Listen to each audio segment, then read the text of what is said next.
So yesterday, the Arab League called on the United Nations to impose a no-fly zone and said that the Gaddafi regime has lost its sovereignty.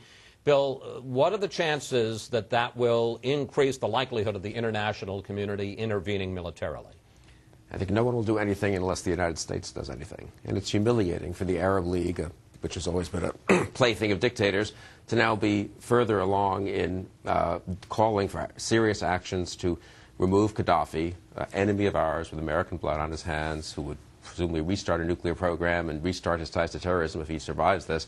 It's humiliating for them to be ahead of us. I suppose if the Obama administration feels it needs somehow the cover of a bunch of Arab dictators calling for us to intervene against this terrible dictator, I'm for it if it helps the Obama administration finally do something. But we need to do something. Bill, I mean, let's talk about it, because clearly you seem to favor the idea of military intervention.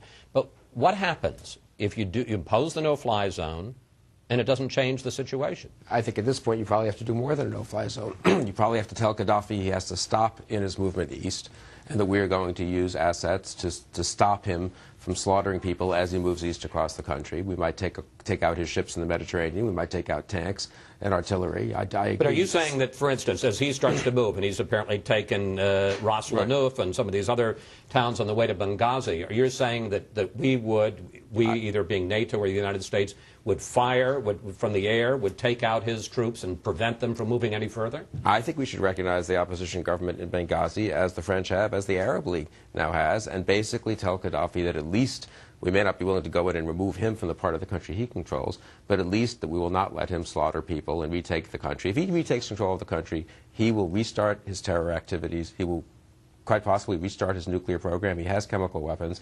It's an unacceptable outcome. The President of the United States has said Gaddafi must go. I mean, how can you stand up as your President of the United States and say Gaddafi must go and then do nothing about it? It will be a horrible defeat for us. It will set back our efforts elsewhere in the Middle East, and it will be a disaster to have him back in charge. Leaving aside the humanitarian disaster, it will be a national strategic disaster for us to have him back in charge of Libya. Jeff, we have